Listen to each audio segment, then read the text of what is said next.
तो देखिए, इस वक्त बड़ी खबर सामने आ रही है। जिस तरह से ईरान में हालात बने हुए हैं और इसको लेकर एक बड़ी खबर यह है कि कभी भी ईरान पर बड़ा हमला अमेरिका की तरफ से हो सकता है। अब इसे लेकर क्या खबर है, किस तरह के हालात ईरान में बने हुए हैं, अमेरिका की तरफ से किस तरह की तैयारियां, बातचीत करने के लिए मयंक मेरे साथ जुड़ गए हैं। मयंक, ये बड़ी खबर सामने आ रही है कि कभी भी ईरान पर हमला हो सकता है, ऐसा क्यों आखिर कहा जा रहा है? देखिए, 5 बड़ी खबरें। पहले हम ईरान से जो आ रही हैं उसकी बात करें। इस वक्त की बड़ी खबर, तेहरान एयरपोर्ट बंद कर दिया गया है। ईरान ने अपना एयर स्पेस बंद कर दिया है। तेहरान एयरपोर्ट बंद कर दिया गया है, पहली बड़ी खबर। दूसरी बड़ी खबर है, जितने डिफेंस सिस्टम्स हैं सब एक्टिव कर दिए गए हैं। डिफेंस सिस्टम ईरान में एक्टिव मोड में ला दिए गए हैं। तीसरी बड़ी खबर, जितनी मिसाइल्स हैं सब रेडी टू लॉन्च मोड में कर दी गई हैं। तीसरी बड़ी खबर ईरान से जो आ रही है कि जितनी मिसाइल्स तैनात हैं वो सब के सब रेडी टू लॉन्च मोड में है, यानी बटन दबाया और मिसाइल लॉन्च।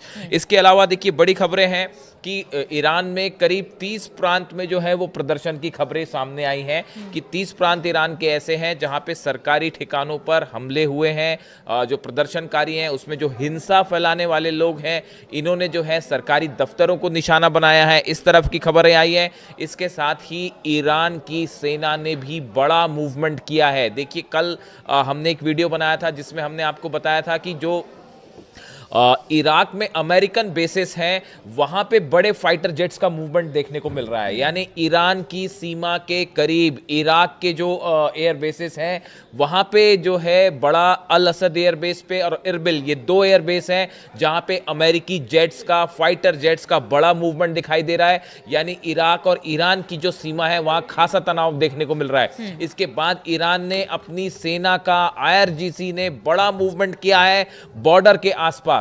देखिए, ये 5 ऐसी खबरें हैं जो इस ओर इशारा कर रही हैं कि ईरान में अब कुछ भी हो सकता है। देखिए, जैसे प्रदर्शन हो रहा है, इस प्रदर्शन के बीच में डोनाल्ड ट्रंप की दूसरी धमकी आ गई है ईरान को। उन्होंने पहले ये कहा था कि प्रदर्शन हो रहे हैं और अगर प्रदर्शनकारियों पर किसी भी तरह का कोई हमला होता है तो हम इसका जवाब देंगे, ये पहली धमकी दी थी। अब कल फिर डोनाल्ड ट्रंप की तरफ से धमकी आई है। उन्होंने कहा है, I have let them know that if they start killing people which they tend to do during their riots, we are going to hit them very hard. ये डोनाल्ड ट्रंप ने एयरफोर्स 1 जो उनका विमान है उसमें ही ये बयान वहां से जारी करके कहा। और उन्होंने ये कहा कि अगर मैंने उन्हें बता दिया है, यानी ईरान को, कि अगर प्रदर्शनकारियों पर किसी तरह का हमला होता है, मतलब एक ही बात को दूसरी बार फिर उन्होंने दोहरा दिया उस बात को कि we will hit them hard, यानी हम उन पर हमला करेंगे। अब देखिए, ये जो पूरे हालात बने हुए हैं, इन हालात के बीच में अब 2 चुनौतियां ईरान के सामने खड़ी हैं। पहला तो प्रदर्शनकारी जो है वो अलग अलग जगह जो है उनकी वजह से शांति भंग हो रही है, हिंसा की खबरें आ रही हैं ईरान से। और दूसरी तरफ ये बताया जा रहा है, जहां से बात आपने शुरू करी कि ये क्यों कहा जा रहा है कि किसी भी पल ईरान पर हमला हो सकता है, उसकी बड़ी वजह ये है, ये बताया जा रहा है कि इस प्रदर्शन का फायदा उठाकर, ये जो प्रदर्शन हो रहे हैं इसका फायदा उठाकर इजराइल की तरफ से एक बार फिर एयर स्ट्राइक हो सकती है ईरान पे, और इजराइल की मदद के लिए अमेरिका सामने आ सकता है। जो इस बात की आशंका पहले से है। हाँ, अब ये जो माना जा रहा है कि अमेरिका के सीधा इंटरवेंशन की जगह ये हो सकता है कि इजराइल की तरफ से हमला किया जाए, जैसे पिछली बार हुआ था। इजराइल की तरफ से हमला किया जाए और उसके बाद अमेरिका मदद के लिए सामने आए और कारण बहाना यह बताया जाए कि भाई वहां प्रदर्शनकारियों पर ईरान जो है हमले कर रहा है। मतलब दोहरी चुनौती है, एक तरफ प्रदर्शनकारियों से निपटना और दूसरी तरफ ये कभी भी बाहर। अब देखिए, जो खबरें प्रदर्शन की आ रही है वहां से, और जो इस तरह की खबरें हैं कि कई लोगों की मौत की खबरें हैं इसमें, हाँ, इसमें आप देखें कि इसमें जो खबरें वहां से आई, आप उसको काउंटर चेक करें। ईरान की सेना ने, ईरान के अधिकारियों ने पूरी कोशिश की है कि किसी भी तरह से जो प्रदर्शन कर रहे हैं उन पर हमले ना हो प्रदर्शनकारियों पे। बहुत सारी जगह स्टैम्पीड की वजह से, भगदड़ की वजह से लोगों की मौतें हुई है। और ये बात डोनाल्ड ट्रंप से भी पूछा गया कि आप जो ये कह रहे हैं कि प्रदर्शनकारियों पर ईरान की सरकार हमले करवा रही है, ऐसा नहीं है। जिन लोगों की मौत की खबरें हैं उसमें बहुत ज्यादा मौतें इस वजह से हुई क्योंकि ईरान में अलग अलग जगह पर भीड़ की वजह से भगदड़ मची। बल्कि सरकार कह रही कि हम बातचीत को राजी हैं। हाँ, और ये आदेश भी अली खामेनी साहब की तरफ से दिया गया है कि जो प्रोटेस्टर्स हैं, जो शांतिपूर्ण प्रदर्शन कर रहे हैं, उनकी सुरक्षा सुनिश्चित की जाए, उनके ऊपर किसी तरह का कोई हमला नहीं होना चाहिए। जो हिंसा फैला रहे हैं, आगजनी कर रहे हैं और माहौल खराब करने की कोशिश कर रहे हैं, सिर्फ उन पर ही जो है वो निशाना साधा जाना चाहिए। इस तरह की बात निकल के सामने आ रही है। इन सूरत हाल में अब ये जो तेहरान एयरपोर्ट का बंद होना, ईरान ने अपना एयर स्पेस बंद किया है, मिसाइल्स रेडी टू मोड में है, और इन सब के बीच बड़ा मिलिट्री मूवमेंट अमेरिका का ईरान की सीमा के करीब, और इजराइल की तरफ से, ये इजराइल के सोर्सेस से ये खबरें कि इजराइल इन हालात का फायदा उठा के एक बार फिर हमला कर सकता है। ये बता रहा है कि ईरान में अगले 24 से 48 घंटे बेहद भारी हैं और एक बड़े जंग की तरफ। लेकिन देखिए एक बात और है जो इसमें अमेरिका और इजराइल के सामने जो चुनौती है वो ये कि अगर किसी भी तरह का हमला होता है ईरान पर, तो ईरान की तरफ से जो बयान आए वो बेहद चैलेंज करने वाले बयान थे।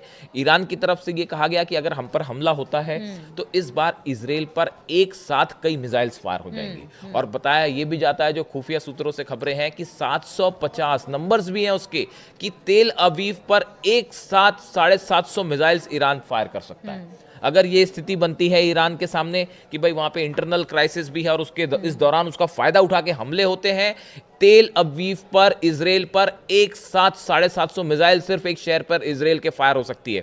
और उनकी तरफ से लगातार उनके कमांडर्स की तरफ से, सेना प्रमुख की तरफ से जो बयान आए, अली खामेनी साहब के जो एडवाइजर्स हैं उनकी तरफ से बयान आए बार बार कि अमेरिका के जितने बेस हैं उन बेस में से कम 5 एयर बेस, क्योंकि ईरान में जो अस्थिरता है उसके लिए ईरान लगातार अमेरिका को ही जिम्मेदार बता रहा है। वो यही कह रहा है कि कहीं ना कहीं जो प्रदर्शनकारी है उनमें से जो उपद्रवी हैं उनको फंडिंग की जा रही है अमेरिका की तरफ से, इसलिए उन्होंने थ्रेट किया कि जहां कहीं भी अमेरिका का एयर बेस है फिर वहां उनके जो सैनिक है सुरक्षित देखिए ये बात को इसलिए और इस बात पर इसको थोड़ा और यकीन किया जा सकता है। इस बात पर आप देखें, अभी जब 12 दिन की जंग हुई इसमें ज्यादा टाइम नहीं हुआ, बिल्कुल अभी 5-6 महीने हुए हैं, और उस जंग के दौरान हमने देखा पूरा ईरान अली खामेनी साहब के साथ खड़ा दिखाई दिया।